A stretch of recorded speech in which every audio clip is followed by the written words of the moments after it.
तर भारताच्या भूमिकेची आयएमएफने नोंद घेतलेली आणि आता बघायचं आहे नेमका काय निर्णय समोर येतोय। कारण ज्या पद्धतीने आर्थिक मदत पाकिस्तानला मिळते त्याचा वापर योग्य गोष्टीसाठी होताना दिसत नाहीये। दहशतवादाला पोचण्यासाठी त्याचा वापर होऊ शकतो, कारण पाकिस्तानचा इतिहास तसा आहे। आणि त्याच पार्श्वभूमीवर आता भारताने आंतरराष्ट्रीय नाणेनिधीच्या कार्यकारी मंडळासमोर आपलं मत मांडलेलं आहे, काही गोष्टी समोर अधोरेखित करून सांगितलेल्या आहेत। तिकडे जम्मू काश्मीरच्या नागरोटामध्ये पाकिस्तानकडून ड्रोन हल्ले झाले। S-400 सुरक्षा यंत्रणेने पाकिस्तानी ड्रोन पाडलेत। नागरोटा परिसरात स्फोटांचे कांठळ्या बसवणारे आवाज हे पाहायला मिळाले।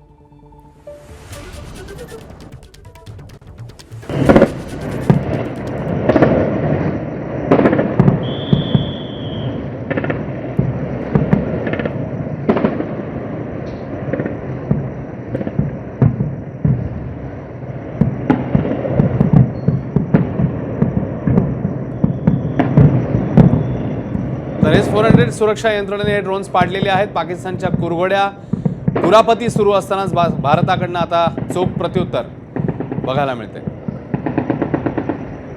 तर जम्मूच्या आकाशात मोठ्या प्रमाणात स्फोटांचे आवाज येत आहेत। भारतीय सुरक्षा दलांनी पुन्हा एकदा पाकिस्तानी ड्रोन हे पाडलेले आहेत, त्यांना निष्प्रभ केलेले आहे। पाककडून आजही पुन्हा एकदा हल्ल्याचा प्रयत्न होताना बघायला मिळतोय। जम्मूच्या आकाशात स्फोटांचे आवाज मोठ्या प्रमाणात येत आहेत। भारतीय सुरक्षा दलांनी मात्र पाकिस्तानचा हा प्रयत्न निष्फळ ठरवलेला आहे। सलग दुसरा दिवस आहे ज्या पद्धतीने जम्मूमध्ये पाकच्या कुरापती बघायला मिळते। तिकडे पंजाबच्या होशियारपूरमध्ये देखील स्फोटांचे आवाज येत आहेत। होशियारपूरमध्ये भारतीय लष्कराकडून मिसाईल नष्ट करण्यात आलेले आहे, त्यामुळे आता ड्रोन, मिसाईल या सगळ्या पद्धतीने पाकिस्तान जो आहे तो हल्ल्याचा प्रयत्न करतोय। मात्र भारताने सडेतोड उत्तर पुन्हा एकदा दिलंय। होशियारपूरमध्येही त्यामुळे आता ब्लॅकआउट करण्यात आलेला आहे। स्फोटांचे आवाज पंजाबमधल्या होशियारपूरमध्ये सातत्याने येत आहेत आणि पाकिस्तानकडून पुन्हा एकदा हल्ल्याचा प्रयत्न, मात्र भारताने हा हल्ल्याचा प्रयत्न हाणून पाडला।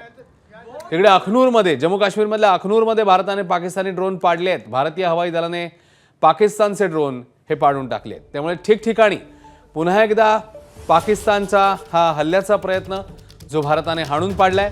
अखनूर असेल, त्यासोबतच होशियारपूर असेल, ठिकठिकाणी पुन्हा एकदा पाकच्या कुरापती, उचापती सगळंच बघायला मिळतंय। तिकडे अमृतसरमधली बातमी येते, पाकिस्तानकडून ड्रोन हल्ल्याचा प्रयत्न झाला जो भारताने अयशस्वी ठरवलेला आहे। अमृतसरमध्ये देखील भारताकडून चोख असं प्रत्युत्तर हे देण्यात आलंय। पाकिस्तानने पुन्हा एकदा तिकडेही हल्ला करण्याचा प्रयत्न केलेला होता, मात्र हा प्रयत्न फसलेला आहे।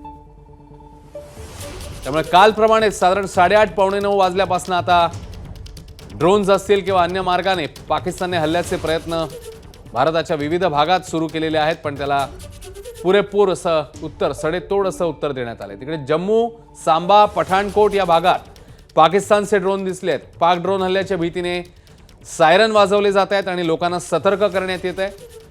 जम्मू, सांबा आणि पठाणकोट या ठिकाणी हे ड्रोन्स पाकिस्तानचे दिसलेले आहेत।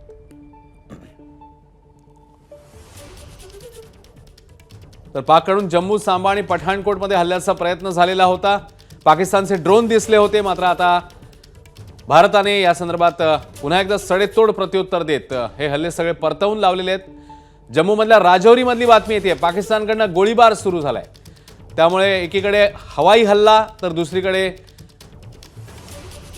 जमिनीवरून गोळीबार, अशा प्रकारे आणखी एक प्रयत्न पाकिस्तानचा जो आहे तो बघायला मिळतोय। राजौरीमधली बातमी, पाकिस्तानकडून गोळीबार पाहायला मिळतोय, मात्र भारत अर्थातच चोख प्रत्युत्तर देणार हे निश्चित। कालही आपण पाहिलेलं होतं, आधी हवाई हल्ले सुरू झालेले होते, ड्रोनच्या माध्यमातून हल्ले झालेले होते आणि त्यानंतर LOCवर बेछूट असा गोळीबार पाकिस्तानने केलेला होता, ज्याला तोडीस तोड असं उत्तर मग भारताने दिलं होतं।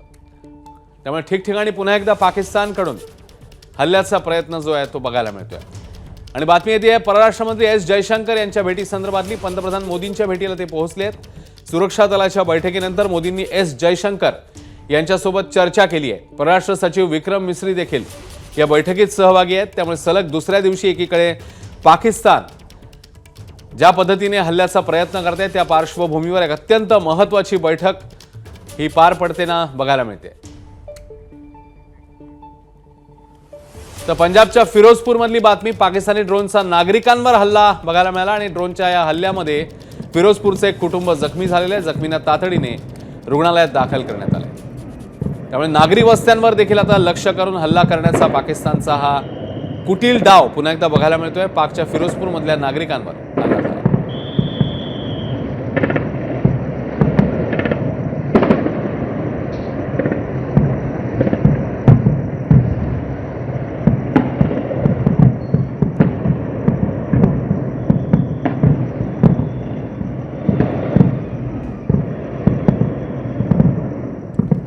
तर तिकडे राजस्थानातल्या बारमेरमध्ये संपूर्ण ब्लॅकआउट करण्यात आलंय. लोकांना घराबाहेर न पडण्याच्या बारमेर जिल्हा प्रशासनाने सूचना दिलेल्या आहेत. राजस्थानातल्या बारमेरमध्ये संपूर्ण ब्लॅकआउट हा करण्यात आलेला आहे, कारण ज्या पद्धतीने पाकिस्तानने पुन्हा एकदा आपल्या कुरापती ज्या आहेत त्या केलेल्या आहेत सुरू. कालप्रमाणेच 8:30 पावणे 9 पासून हे हल्ले सुरू करण्यात आलेले आहेत. या पार्श्वभूमीवर राजस्थानातल्या बारमेरमध्ये ब्लॅकआउट करण्यात आलं.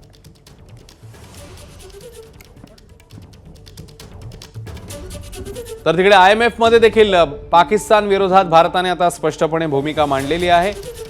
पाकिस्तान दहशतवादाला सातत्याने खतपाणी घालतोय याकडे भारताने लक्ष वेधलेलं आहे, कारण जो निधी पाकिस्तानला मिळतो IMF कडनं त्याचा वापर उचित कामासाठी, योग्य कामासाठी होत नाहीये, तर दहशतवाद पोचण्यासाठी होतो आणि त्याचा मोठा फटका हा भारताला वेळोवेळी बसत आलाय. आणि या पार्श्वभूमीवर आता ABP माझा, उघडा डोळे बघा नीट.